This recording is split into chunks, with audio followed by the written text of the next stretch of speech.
Hey YouTube, welcome back to my channel. I'm Miss Kelly Travel Spiritually, and on this channel, I help people awaken to the awareness around them. When you're having a spiritual awakening, there are upsides and there are downsides. So today I came to give you 12 downsides of having a spiritual awakening that I've experienced. Maybe it resonates with you. Number 1, alone and lonely. You feel very alone and lonely regardless if you have a spouse who is awakened or awakening or your soulmate. You still feel alone because a lot of people that may even be around you may not understand what it is that you're feeling inside and what you're actually going through. Even though you're never alone or should be lonely, this is something that you actually experience. So I really wanted to put that out there for you guys. Number 2, confused. You get very confused because you're not basically aware of everything that's going on in your life. You're not understanding it all. It's just like you woke up and this stuff just started happening to you, and it makes you very confused. You have a lot of questions. Again, you may not have a lot of people around you who even understand what it is that you're going through. So it makes you feel confused because you're now having to not ask questions on the outside world. You're having to go within and try to figure it out on your own with connecting to your inner world, and your higher self. And it can be very confusing at times because you may not receive your answers right then and there. And you may have lots of questions as to what it is that you're going through. So confusion definitely is one of the things that I believe is a downside that I've experienced to having a spiritual awakening. Number 3, emotions and energy are all over the place. I mean, it's just up and down. You're just like a roller coaster ride.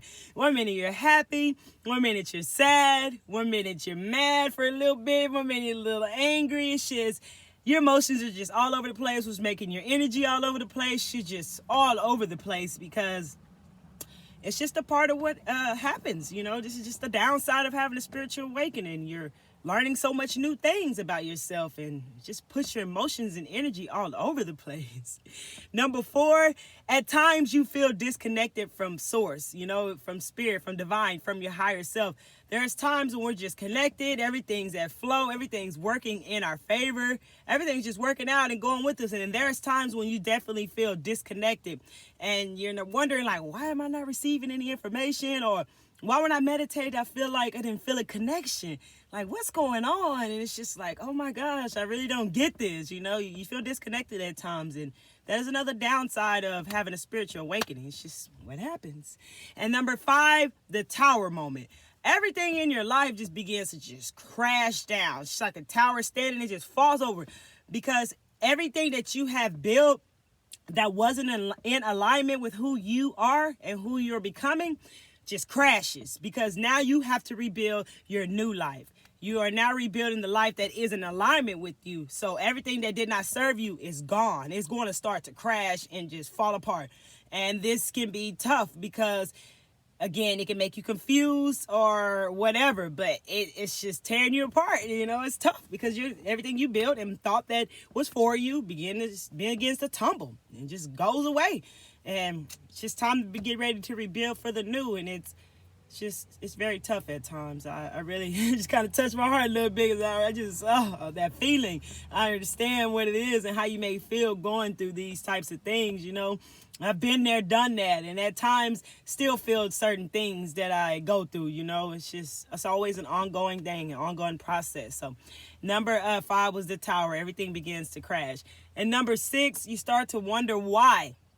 Like, why am I waking up? Why is everyone else around me not waking up? Like, I even would look at people and be like, oh, they sleep. I guess you could say being a little judgmental during the process at times. I was like, man, they sleep. They're not woke. They don't see this going on. Or why am I only feeling like this? Or why is their life staying the way it is? And why my life changing? Like I said, the tower crashes. Why is my life changing? Why everybody else ain't waking up around me? Oh my gosh, what is going on? You start to wonder what is going on and why everybody else isn't waking up. Like I said, this is exactly the things I actually experienced myself, and that's why I'm sharing it with you guys, because we all may experience different things, but hey, these may resonate to you. Maybe one, maybe two, maybe all. So I'm here for you guys. I'm here to guide you along the way. And number 7 would be tired, fatigue, no sleep. I mean, this really does happen. You know, just exactly what I said. Tired, fatigue, and no sleep. This is just one of the downsides of having a spiritual awakening. And number 8, you don't want to go anywhere where there's lots of people, where there's big crowds. It's kind of like the hermit mode. You just kind of want to be to yourself, protect your energy. You don't want to, you feel like, oh my gosh, I don't want to connect with all these other bad energies these people may carry. Or you may even be sensitive and picking up on different people's energies. And so big crowds and lots of people just not for you at a certain point during your spiritual awakening, you know. So that's why I would say like the hermit mode is kind of like all to yourself, focus on what you got going on, where you're growing, and what you're putting out there, and basically stand to yourself with all the different things that's going on in your life. And it's just a part of this downside of a spiritual awakening. And number 9 is the fear of judgment. Once you begin like to realize more about who you are, and what you have to do is like basically if you have to speak, you know, share your voice with the world, you feel that others may judge you. So this makes you feel very uncomfortable, and it makes you kind of have a little bit of fear of judgment. It's just an uncomfortable thing because this is not an everyday topic. This is not what everybody's experiencing, and this is not what is normal. You know, it actually is becoming the new normal, but it's not all the way normal. Everybody's not going through this or experiencing this, so it makes you feel that others will begin having that fear of judgment. Sorry about that. And then number 10 would be sometimes you just want to go back to the old life that you had, the old life that you were actually experiencing.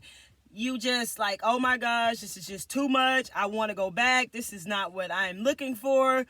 I didn't know this is what I would be going through. You know, it's almost like you want to give up and you just want to turn back. Like I said in a previous video, you play tug of war with yourself. You're not sure if this is really what you want. It just feels overwhelming, and it just feels like a lot, you know, and it's just the downside of having a spiritual awakening. And number 11, you feel like you're at standstill. You know, it's like, man, I put so much work in, but nothing's happening. You know, nothing's manifesting into my life. I feel the changes within me, but nothing's actually happening in my physical world. You know, what is going on? Nothing's moving along. I don't get this, you know.